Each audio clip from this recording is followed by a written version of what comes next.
How's it going, everybody? Welcome back to the channel, or if it's your first time here, then welcome to Nazo Gaming. I'm Nazo, and if you like gaming videos, full playthroughs, and things of that nature, then be sure to hit that subscribe button for more.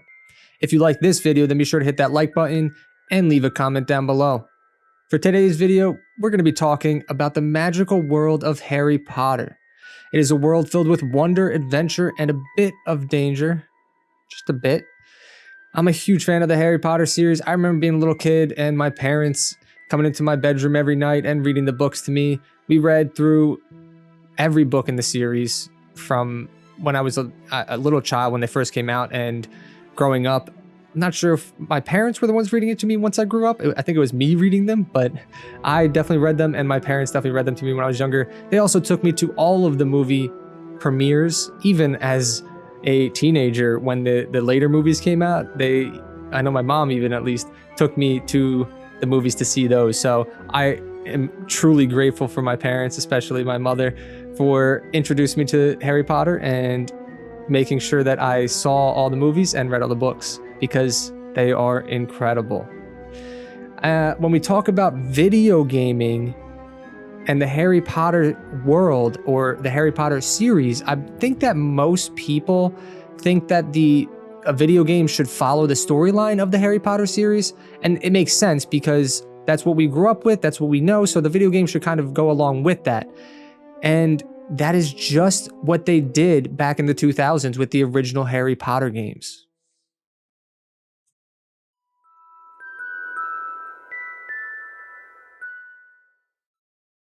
Harry Potter and the Sorcerer's Stone, or Harry Potter and the Philosopher's Stone for our friends overseas, was a video game that was released in 2001 for a variety of game consoles as well as PC. The versions were a bit different from one another, but the overall idea was roughly the same.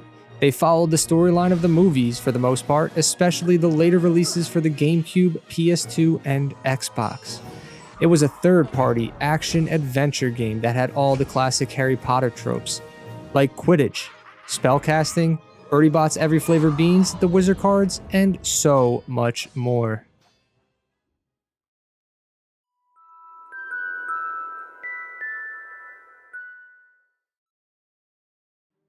Harry Potter and the Chamber of Secrets was the sequel to the previously mentioned Harry Potter and the Sorcerer's Stone. It is another action-adventure game where you take control of Harry and you get to explore Hogwarts Castle and the grounds. The elements and style are very similar to the previous game, but with some areas in Hogwarts being expanded or moved. There are new minigames, and flying on your broom is still a paramount experience in the game, as well as Quidditch itself. Spellcasting and learning new spells are also expanded and learned by attending classes. There are exciting challenges and events based on the events from the book and movie, and the overall game follows along with the story just as it should. These early games following the storyline of the Harry Potter books and movies is a theme you will see throughout the first three games. At least that's what I'm going to talk about today. And it makes sense because that's what they're named after, that's what they're supposed to be, but I just wanted to point that out there.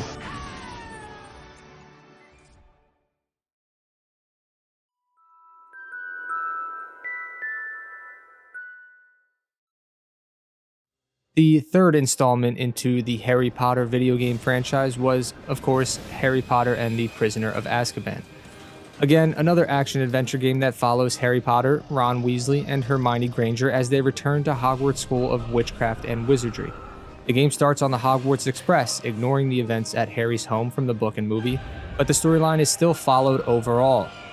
You learn magic by attending classes, solve puzzles, play Quidditch, all the good old Harry Potter things to do.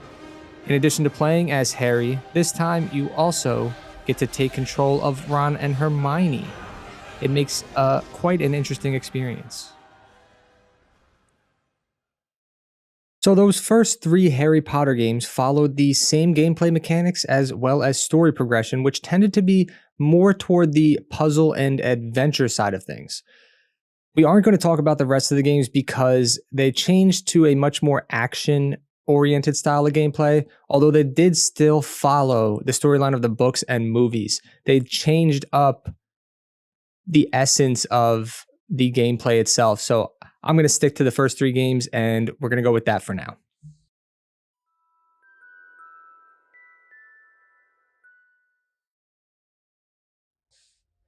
With Hogwarts Legacy coming out next month, I thought I would take a retrospective look at the first 3 games in the series, just to be reminded of the gameplays that we were presented with so long ago that encompassed the world of Harry Potter.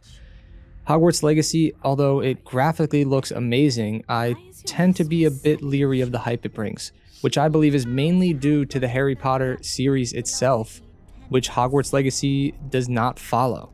Sure, it embraces the Harry Potter universe and world itself, but without the Harry Potter storyline, I tend to skew a bit skeptical.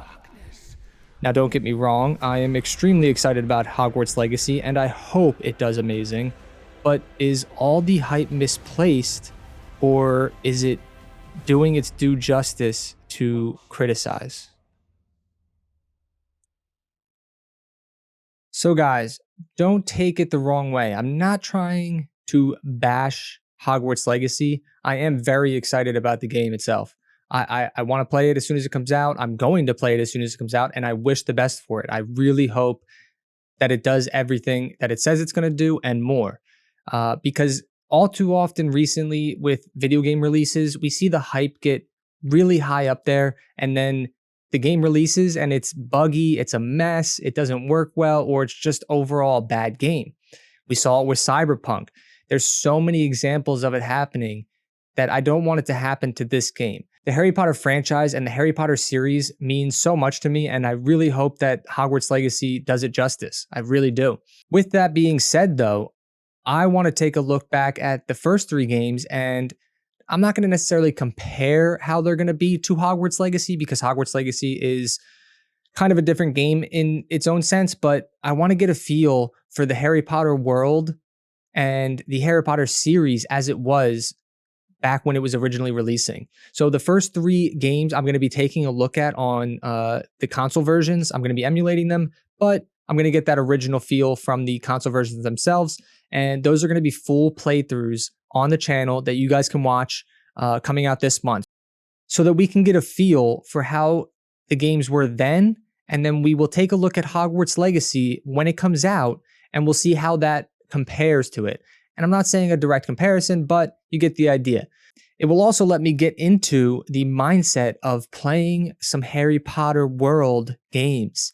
That I am so excited for Hogwarts Legacy. I just want something now to be able to play. And I remember playing the games way back when. I don't even think I beat them. I wasn't super good at video games back when I was a kid in the early 2000s. But I can do it now. I can beat them fully now and really get that experience. And then we can kind of translate that and see how that relates to Hogwarts Legacy when it comes out. I will be doing the full playthrough of all those 3 games, like I said before. So be sure to hit the subscribe button so you can see those when they come out. And then I will also be doing the Hogwarts Legacy full playthrough as soon as that comes out. So I hope you guys join me and watch those videos. But for now, I hope you all have a fantastic day, fantastic night, whatever time it is. I hope it's fantastic for you. Thank you guys so much, and goodbye.